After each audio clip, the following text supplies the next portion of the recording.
can't believe it's over. 25 years in exile, and just like that, it's done.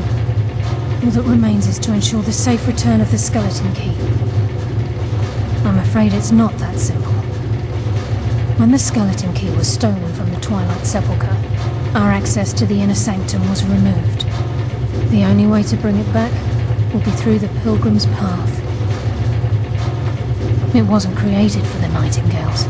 It was created to test those who wish to serve Nocturnal in other ways. As a consequence, I have no knowledge of what you'll be facing.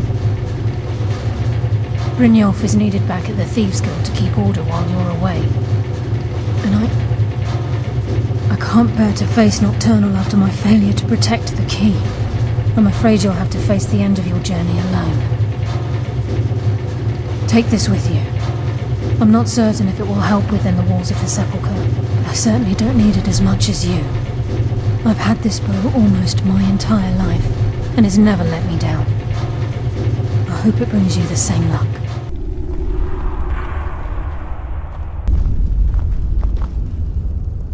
I don't recognize you, but I sense that you're one of us. Who are you? The last of the Nightingale Sentinels, I'm afraid. I've defended the Sepulchre alone for what seems like an eternity.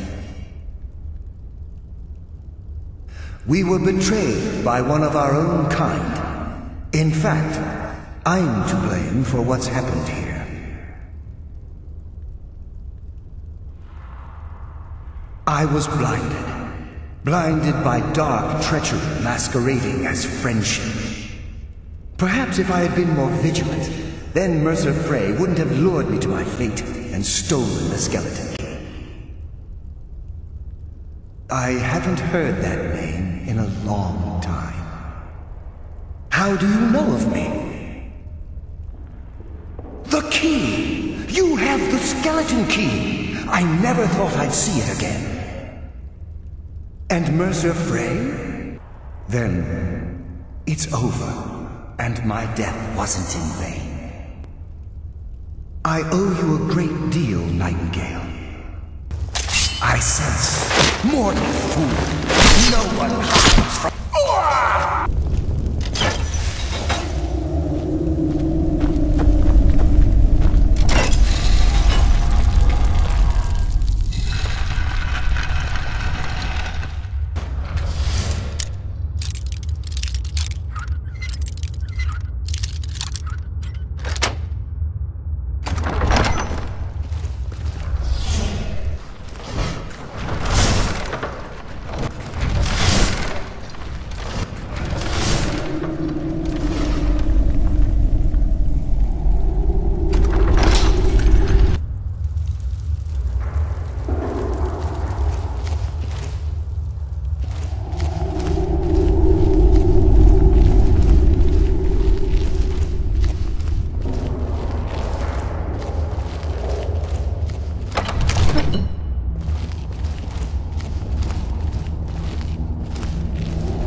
It's been a number of years since I've set foot on your world.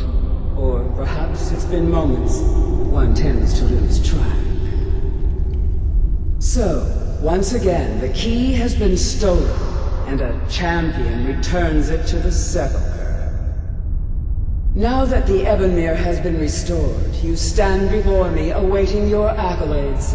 A pat on your head, a kiss on your cheek. I bid you to drink deeply from the Ebonmere, mortal. For this is where the agent of Nocturnal is born. The oath has been struck, the die has been cast, and your fate awaits you in the Everglow. Farewell, Nightingale. See to it that you stay this time, won't you?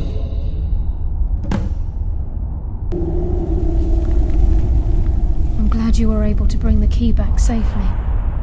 Nocturnal seemed quite pleased with your efforts. I wouldn't take that to heart. It's her way. Think of her as a scolding mother continually pushing you harder to be successful, outwardly sounding angry, but silently content.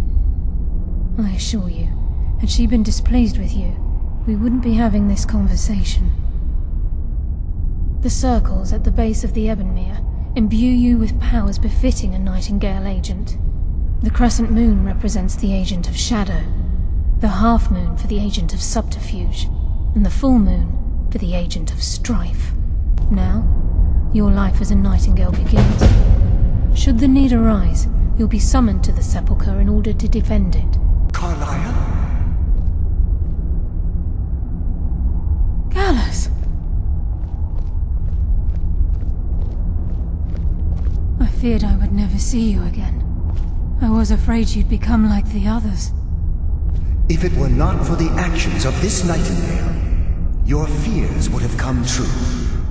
She honors us all. What will you do now, my love? Nocturnal calls me to the Everglow. My contract has been fulfilled. Will I ever see you again? When your debt to Nocturnal has been paid, we'll embrace once again. Farewell, Gallus. Eyes open. Walk with the shadows. Goodbye, Carlyle. The Guild has welcomed me back with open arms. I feel like a void in my life has finally been filled. Farewell. Eyes open, and walk with the shadows.